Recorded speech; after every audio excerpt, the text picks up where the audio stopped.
aí, gente, tudo bem com vocês? Na aula de hoje a gente vai começar a ver matrizes, mais uma introdução sobre o tema. E primeiro, o que a gente precisa saber? O que é uma matriz? Uma matriz é toda a tabela M formada por números reais distribuídos em linhas e colunas. A gente indica por M, nesse formato aqui, M por N, uma matriz que contém M linhas e N colunas. Alguns exemplos aqui. Essa matriz que tem números inteiros, números racionais, temos uma raiz aqui também. Ela pode ter uma matriz, pode conter qualquer número real. E nesse caso aqui, ela tem duas linhas e três colunas, né? Uma coluna, duas colunas, três colunas. A gente chama ela de uma matriz 2 por 3. Um outro exemplo, nesse caso, uma matriz 4 por 2, porque ela tem 4 linhas e duas colunas. Aqui outro exemplo, uma matriz que contém uma linha e 3 colunas. E agora a gente precisa definir o que são os elementos de uma matriz. Nós definimos os elementos dela através de suas posições, onde a posição dos elementos são indicados por A e seus índices, I e J, usando essas duas notações, ou essa aqui com vírgula, para que os números não fiquem juntos, onde o índice I representa a linha e o J a coluna, respectivamente. De uma forma mais geral, aqui uma matriz genérica e os índices de cada elemento e sua posição. Por exemplo, o elemento A11 é o elemento que está na primeira linha e primeira coluna. O elemento A12 vai ser o elemento que vai estar na primeira linha e segunda coluna, e assim vai. E sendo essa matriz uma matriz M por N, uma matriz genérica onde a gente não definiu o seu tamanho. Aqui, como exemplo, tendo essa matriz aqui, 3 por 3, porque ela tem 3 linhas e 3 colunas, o meu A3, 3 vai ser o 0, né, que é o elemento da terceira linha e terceira coluna, terceira linha, terceira coluna. E o A21 vai ser o 8, o elemento da segunda linha, primeira coluna. E existem alguns tipos de matrizes especiais. Vamos falar um pouco deles agora. Um tipo é a matriz linha, que é toda a matriz 1 por N, ou seja, toda matriz que tem apenas uma linha e um número qualquer de coluna. Por exemplo, essa aqui, que é uma matriz linha 1 por 4, pois ela tem 4 colunas e apenas uma linha.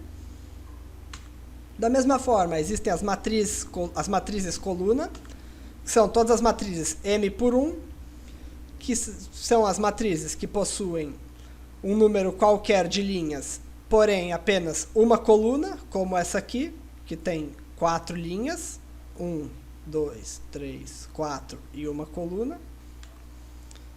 Também existem as matrizes nula, que são toda matriz que tem todos, isso é importante, tem que ser todos os elementos iguais a 0. Por exemplo, essa matriz K é uma matriz nula 3 por 4. Também existem as matrizes quadradas, que são todas as matrizes que têm o mesmo número de linhas e coluna, onde o M é igual a N. Ou seja, a gente pode chamar ela de matriz N por N, já que seu número de linhas e colunas são iguais. Um exemplo é a matriz M, que tem os elementos 1, 4, 3 e 2. Ela é uma matriz quadrada 2 por 2, porque ela tem duas linhas e duas colunas. E nesse caso, a gente pode chamar ela também de uma matriz quadrada de ordem 2. E em matrizes quadradas, nós temos a diagonal principal. Agora é um pouquinho mais complexo, mas daqui a pouco eu acredito que vocês vão entender. O que é a diagonal principal? São os elementos que possuem o i igual ao j. Onde, em outras palavras, são os elementos que têm a mesma posição da linha e da coluna. Isso da diagonal principal. Como, por exemplo, o A1, 1, o A2, 2, 3, 3 e assim vai. E a diagonal secundária são os elementos que estão posicionados de acordo com essa outra fórmula aqui. São os elementos A e J, tal que o I mais J será igual ao N menos 1. Como, por exemplo, o A1, N, o A2, N menos 1. E como que a gente expressa isso, como que a gente visualiza as diagonais? Eu coloquei como exemplo essa matriz M, que é uma matriz quadrada de ordem 3, ou seja, o seu N é igual a 3. E a diagonal principal, usando como exemplo essa fórmula aqui, o A11 é o quê? É o 8. O A22, 4. O A33, o 3. Ou seja, sua diagonal principal tem os elementos 8, 4 e 3. E agora, e a diagonal secundária? Vamos ver, pela fórmula aqui. Se o n é igual a 3, os elementos da diagonal secundária vão ser o A1, 3, o A2, 2 e o A3, 1. Usando essa equaçãozinha aqui, certo? Vamos ver se é isso mesmo? Ó, a diagonal secundária, então, vai possuir os elementos menos 7, que é o elemento que está na primeira linha, terceira coluna, o A13, né? O elemento que está na segunda linha e segunda coluna, o A22, que é o 4, e o que está na terceira linha, primeira coluna, ou seja, o A31, que nesse caso é o menos 1. Visualmente é mais fácil de identificar as duas diagonais, a principal e a secundária, como a gente pode ver aqui nesses quadrados em vermelho e em verde, onde o vermelho é a principal e o verde é a secundária. Mas é bom saber a fórmula, porque em alguns exercícios pode ser necessário essas duas fórmulas aqui. E o que é uma matriz diagonal? Uma matriz diagonal é uma matriz quadrada em que os elementos que não pertencem à diagonal principal são iguais a zero. Como, por exemplo, essas matrizes aqui. A primeira, a gente pode ver que, tirando a diagonal principal, os outros elementos são iguais a zero. Da mesma forma nessa segunda, né? Na terceira, por mais que esse elemento aqui, o A33, esteja zero, todos os outros elementos também são zero. Todos os outros elementos fora da diagonal também são zero, por isso ela é uma matriz diagonal. Assim como a matriz que possui todos os elementos igual a zero. Como fora da diagonal todos os elementos também são igual a zero, ela é considerada uma matriz diagonal. Além disso, existe a matriz de identidade.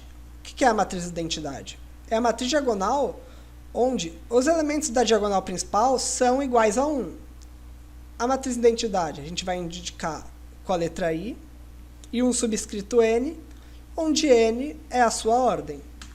Por exemplo, I2 vai ser a matriz de identidade 2 por 2, 1, 0, 0, 1. 2 por 2. E 3 da mesma forma. A matriz 3 por 3, com seus elementos da diagonal igual a 1. E de forma genérica, I, na enésima ordem, vai ser a matriz com os elementos da diagonal igual a 1, N por N. E agora, igualdade entre matrizes. Para duas matrizes A e B serem iguais, elas precisam atender a algumas condições. Quais são elas?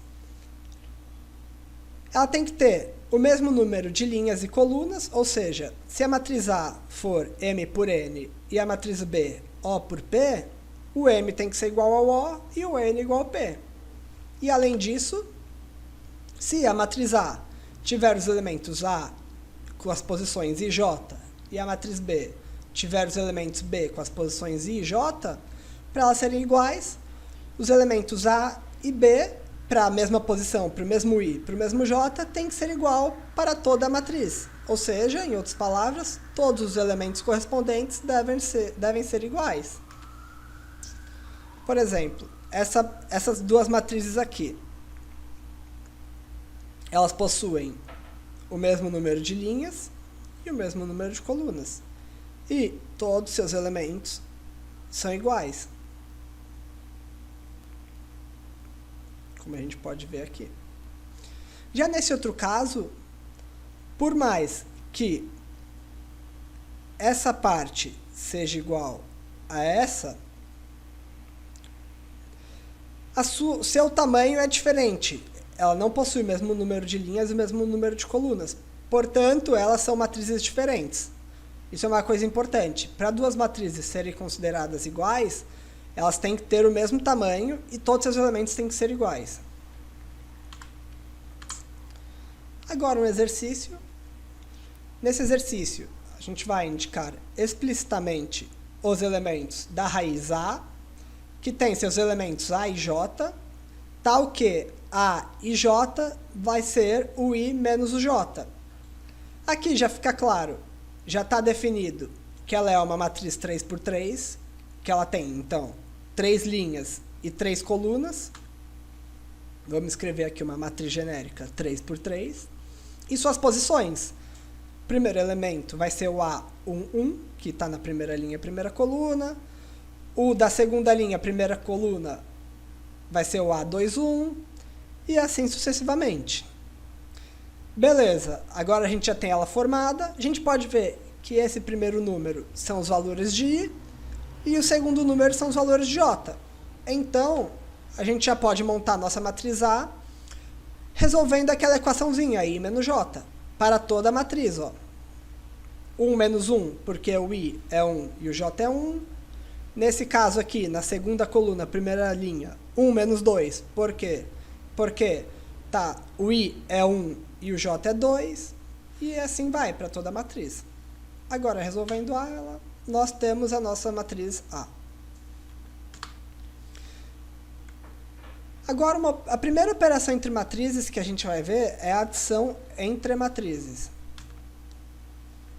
Primeiro, a definição formal de adição entre matrizes. Tendo duas matrizes, a matriz A, seus elementos A e J, e a matriz B, seus elementos B e J, uma coisa importante é que o mesmo número de linhas e colunas precisa ser respeitado entre as duas matrizes, elas têm que ter o mesmo número de linhas e colunas. A soma de A e B vai ser dada pela matriz C, seus elementos C e J, onde cada um desses elementos vai ser a soma dos elementos DA e B, para todo I e todo J. Em outras palavras, a soma de duas matrizes é a soma de todos os seus elementos correspondentes. Com um exemplo, isso vai ficar mais claro. Tem dessas duas matrizes aqui, a primeira matriz com os elementos 7, 8, 9, 9, e a segunda matriz com os elementos 0, 1, 2 e 3, a soma delas vai ser o quê? Vai ser a soma dos seus elementos correspondentes, né? O 7 com o 0, 7 mais 0, o 8 mais 1, 9 mais 2 e o 9 mais 3. Vai ser o elemento da primeira matriz da primeira linha e primeira coluna somado ao elemento da primeira linha e primeira coluna da segunda matriz, e assim vai. E essa aqui é a nossa matriz, a soma dessas duas matrizes, né? A nossa resposta. É basicamente somar os elementos. E quais são as propriedades de adição de matrizes? É associativa, ou seja, tendo esse exemplo aqui, A mais B, entre parênteses, mais C, fazer isso aqui é a mesma coisa que fazer primeiro o B mais C e depois somar o A. Ela também é uma operação comutativa.